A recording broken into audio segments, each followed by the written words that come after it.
కట్టడానికి, దేవుడు ఒక మందిరం కట్టించడానికి అది ఎంత ఎడలింపు, ఎంత పొడుగు ఉన్నదని చెప్పడానికి దేవుడు ఇక్కడ మందిరం నిర్మాణం చేయడానికి బయలుపరిచాడు.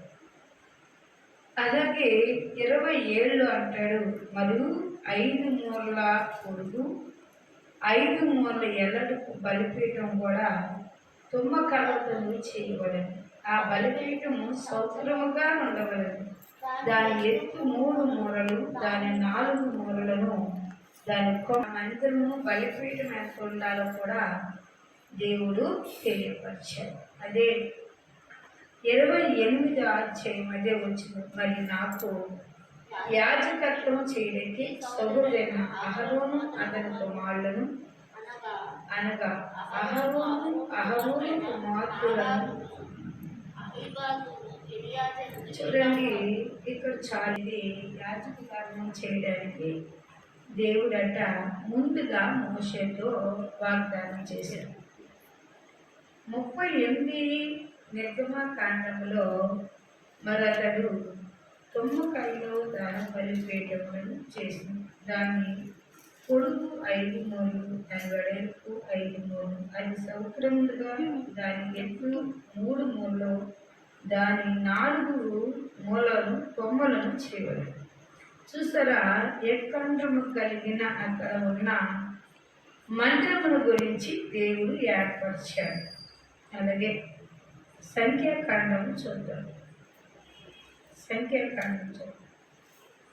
మందిరము ఏర్పాటును గురించి, మందిరములో సేవ చేయవారి గురించి దేవుడు ముందుగానే చెప్పాడు. అలాగే ఇక్కడ మనం చూస్తే, మరి యెహోవా మోషేకు ఎలాగూ సెలవిచ్చాడు, నీవు ఇశ్రాయేలుతో కానా దేశము అనగా పొలిమేలు చొప్పున వేడి చీట్లు వేసి స్వాస్థముగాను పంచుకొని కానా దేశం మీరు ప్రవేశించుకుండగా మీ దక్షిణ దిక్కు సేనాకరణము మొదలుకొని ఏదోము సరిహద్దు అనగా మీ దక్షిణపు సరిహద్దు ఉప్పు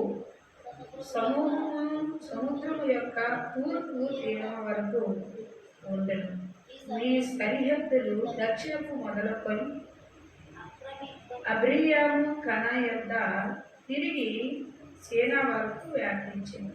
చూడండి, ఇశ్రాయేలు ప్రజలు ఎంతవరకు మీరు అక్కడ ఉండగలరు? మందిరం కట్టించాడు దేవుడు, కానీ సరిహద్దులు కూడా ఏర్పరిచాడు.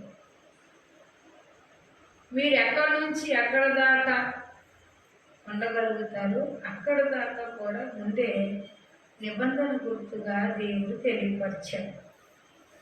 మీరు ఎక్కడ వరకు ఆక్రమించుకోవచ్చో, ఎక్కడి నుంచి ఎక్కడ భూములు మీకు స్వాధీనపరుస్తున్నానో కూడా ముందే చెప్పాడు. నిజమే, ఏర్పరిచిన దేవుడట జీవం గల దేవుడట. వాగ్దానం ఇచ్చిన తర్వాత ఆ వాగ్దానం నెరవేర్చేవాడై ఉన్నాడట. అందుకే ఇక్కడ మోషేతో మాట్లాడుచు ఆయన ప్రదేశంగా సేనాల నుండి మొదలుకొని ఏదోము సరిహద్దులుగా దక్షిణపు సరిహద్దులు ఉప్పు సముద్రం యొక్క తూర్పు తీరం వరకు ఉండునని, ఈ సరిహద్దులు దక్షిణం మొదలుకొని అక్రమబియ్య కని యొద్ద తిరిగి సేన వరకు వ్యాపించింది.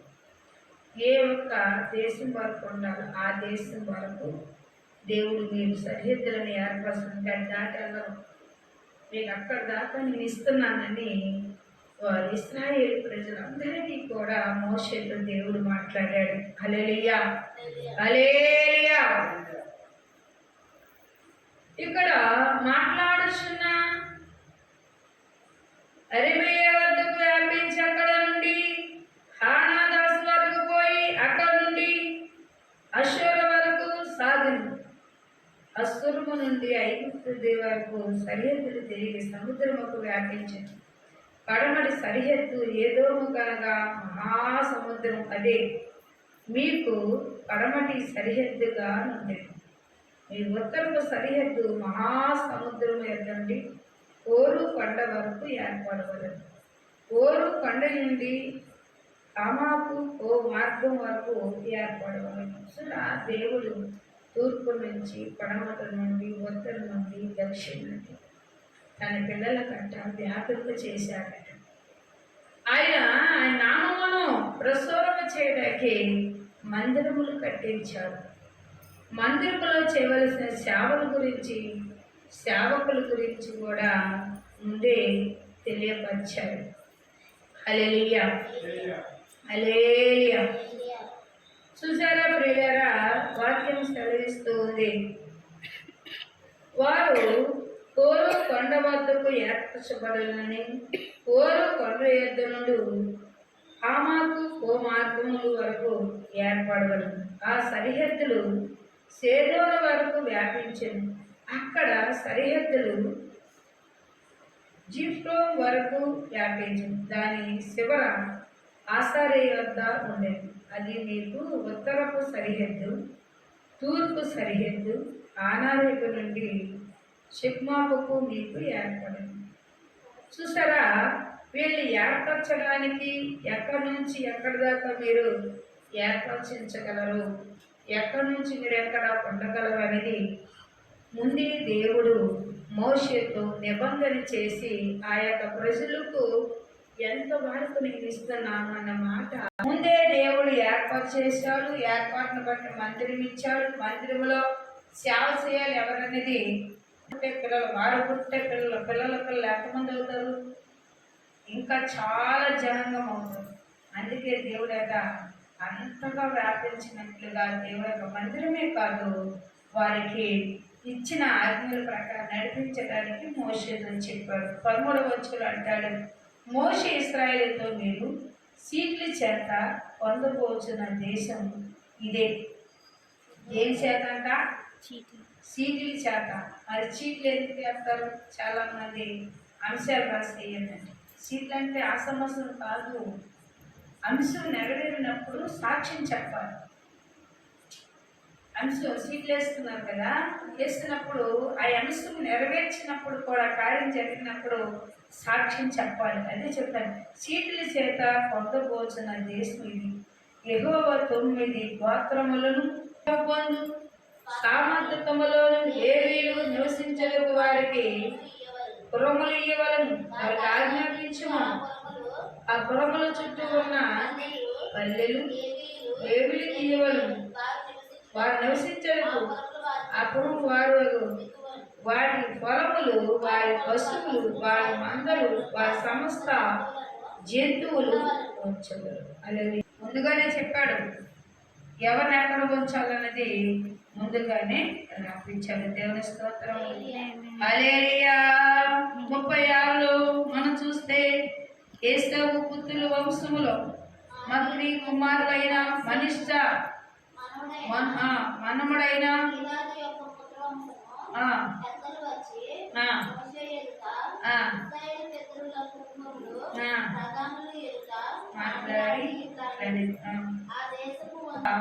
సమృద్ధిని పొందడం అనేది దేవుడు ముందుగానే రాయించాడు. అలా రాయించడానికి మోషే వద్దకు వచ్చి మోషేతో మాట్లాడి దేవుడు తీర్మానం, మోషే నోట ద్వారా ప్రతి ఒక్క వాగ్దానము తీర్మానం చేశాడు. ఆశ్చర్యము, ఒక ప్రవక్త నిలబెట్టి దేవుడు అతని మీద ఉంచి అతను మాట్లాడటము చాలా గొప్పతనం.